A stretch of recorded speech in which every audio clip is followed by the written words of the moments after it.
As we think about our graduates, I can't help but feel a lot like each of you, just the pride that you have and how proud you are of this milestone in their lives. It's a big deal, and they have reached a point where the rest of their life is now changed because of this new and adventurous moment. And as they go out into the world, I hope, I'm sure, alongside of you, that they will carry with them the wisdom of the Lord. So this sermon is not directed necessarily to them, but it's kind of directed directly to them. But it is deep truths I think all of us can hold as we jump back in to this little book in the Old Testament called Proverbs. Last week we introduced the whole concept of the book. It's just one-liner after one-liner, thought after thought that doesn't seemingly have a consistency to it. It's just sayings all throughout the book from King Solomon. But I will say, scholarship has noted that there is something that connects what seemingly is random groups of thought. One of those is all of these thoughts are trying to help us avoid, to move around, build a life not with sin at its center. And it offers a prime candidate for why and what we put in our lives to cause sin. And it's not what you think. Foolishness. Being foolish. Living a life where you put foolish things into your life. That is how you consistently live a life of sin. You build it into the center of who you are. And so the book of Proverbs is trying to help you station yourself to where sin is not the center. You don't want to live a life of sin?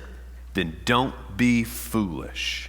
Wisdom is your way around it. It's your way out.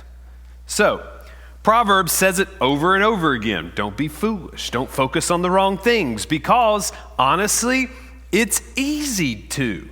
And you might get away with it. You might get away with it for the rest of your life. But that doesn't change the fact it's foolish. And foolishness leads to a life of sin. And that's really the center of Proverbs 22, our text this morning. We hear two very wise words that come at this idea of how not to live a foolish life. So hear these words again, Proverbs 22, verses 1 and 2.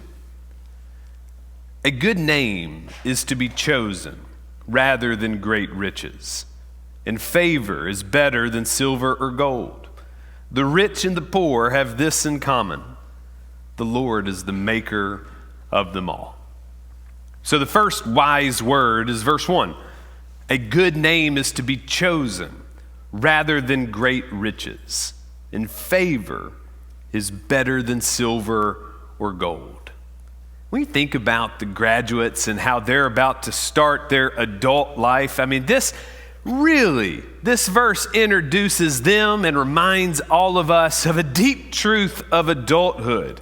You're going to be wrestling with the rest of your life. Every single week for the rest of your life, you're going to be managing money. It's about wealth. Now, Proverbs 22, somewhat indirectly, but it sets up a dichotomy between wealth and your reputation. You could spend all of your energy, the rest of your adult life, making money. You can even do it at the expense of your reputation, your good name, and you'll be worse for it if you do. As a matter of fact, this is what King Solomon is saying is foolish if you do. Building wealth at the expense of your reputation. That is what is foolish. It may even mean that we take it as far that building your wealth at the expense of your reputation is sinful. Now, a real delineation here is important. King Solomon is arguing that wealth can be a slippery slope. He is not, and I am not saying that wealth is inherently bad. That's not true. You need money. Graduates, you're going to spend the majority of your adult life making and managing money. And by the way, it would be a bit ironic for Proverbs to say wealth is not important because Solomon was the most wealthy person on planet Earth. I mean, there is no one who has had more wealth than him. So for him to say wealth is sinful, that's not what he means. Money is not. But if you gain your wealth abominably, if you do it at the expense of others or your reputation, that is foolish, and it leads to a life of sin because it tarnishes your good name. And your good name represents God. And so you have to put on a filter of Christianity here. We as Christians, we are little Christs in this world. So your name, your reputation, what people see from you is more valuable than your silver and gold. Your name, your word, your character, your personhood, your favor is more important than what you're building in your wealth. When you think about graduates starting out on life, that is deep wisdom here. Let me remind the graduates, you will need money as you move through this life. You will earn money. You will spend most of your days, the majority of that day, earning money. I implore you, don't do it in a manipulative, self-serving, hurting others while you're climbing to the top, money is all that matters kind of way. Which really brings up the second wise word here in verse 2. The rich and the poor have this in common. The Lord is the maker of them all. Man, there is deep truth in this tiny little line. Earning money does not separate you out. Your worth doesn't reclassify you before God. You cannot earn your way into a higher level of grace or make a better status for yourself before God because of your wealth. The rich don't win. There's nothing to win. The rich and the poor have this in common. The Lord is the maker of them all. We came from and return to the same source at the same level. We are all equal in value to God. There's wisdom in this verse too. As a matter of fact, it touches on what I would consider the wisest and most important life discovery that I have ever learned. That might be a little hyperbolic, but I think I'm being truthful in that. This is something, and this is not foolish in the least. This is one of the wisest things that has ever changed my life. I would want every graduate and every person in the room to know the depth of this truth. We, humanity, are intricately connected. We are woven from what the Gospel of John says is from above. Our humanity is tied up into the humanity of others. Our lives are an ecosystem of love and hope and peace and joy. Our struggles are all of our struggles. And what happens to you, it matters to me. At least it should. And what happens to me affects your life too. Or at least you need to have eyes to see that that's true. And I don't mean any of this politically. I am very much talking metaphysics and theology. In metaphysics and theology, we are woven together in a masterful life that flows from the love of God. I mean, think about it like this. There's a great poem that every graduate who goes to college is going to have to be forced to read. This is a poem by John Donne. The title of it is No Man is an Island.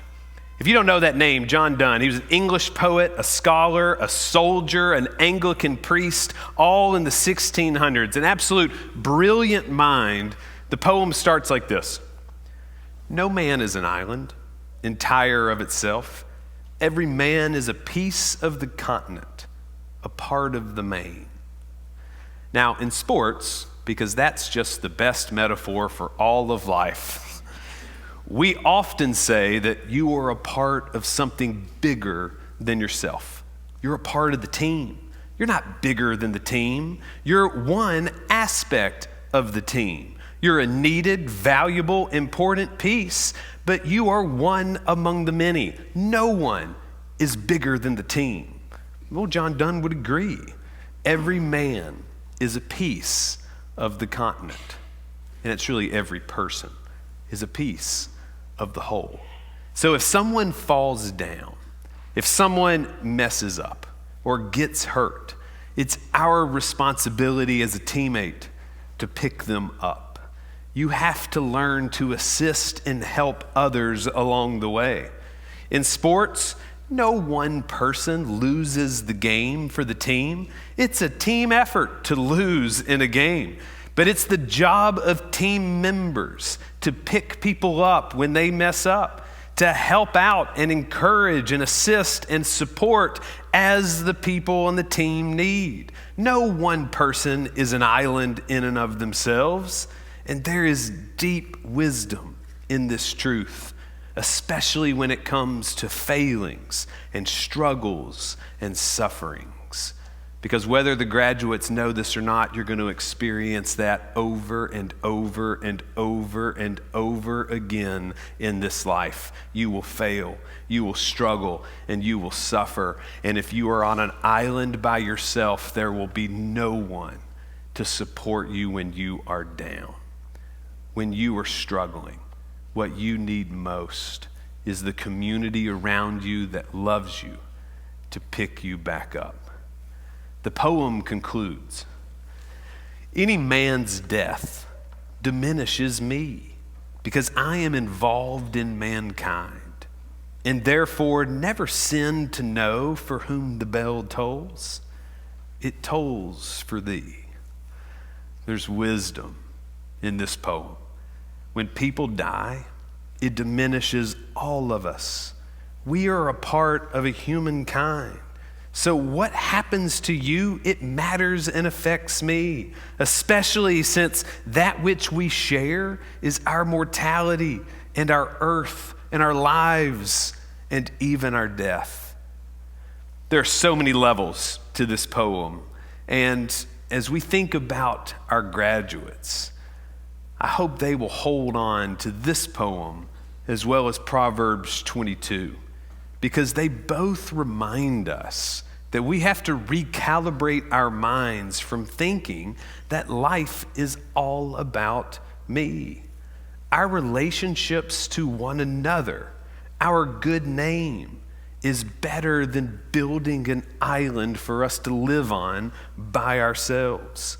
It is foolish to think you can live your life alone on an island that you built with your wealth all by yourself. Our resources that we acquire in life should be used so we can share them with one another. We all come from the same source. We all come from God and are intricately connected, woven from above. So we should leverage what we have for one another.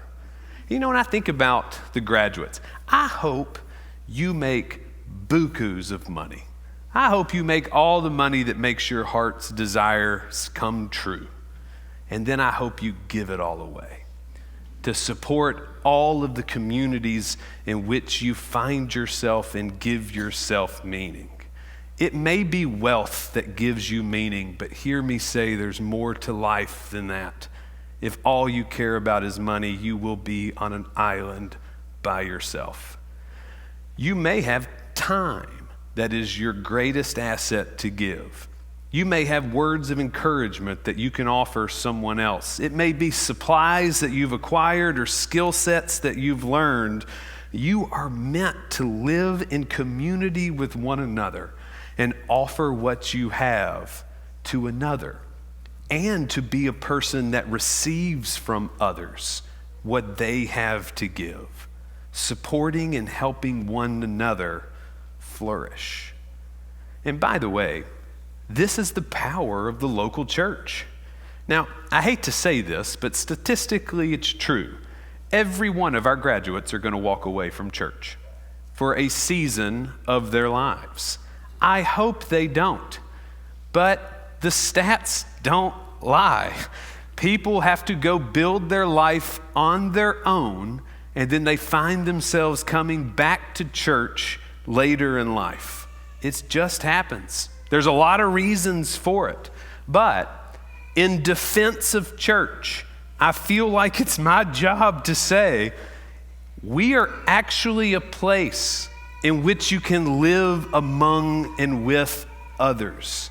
Church is a tapestry of grace in which humanity can come together and you can share resources with one another. And your time and your tithes and your talents, they make a wider impact in the world because you chose to participate in community. There is power in being a part of a local church together. It's impossible to be an island on your own by yourself when you are connected to a community of grace. Church helps us find community and value and worth and to give of ourselves to something bigger. And so, graduates, but also church, don't live a foolish life. Keep in your soul these words. A good name is to be chosen rather than great riches. Favor is better than silver or gold.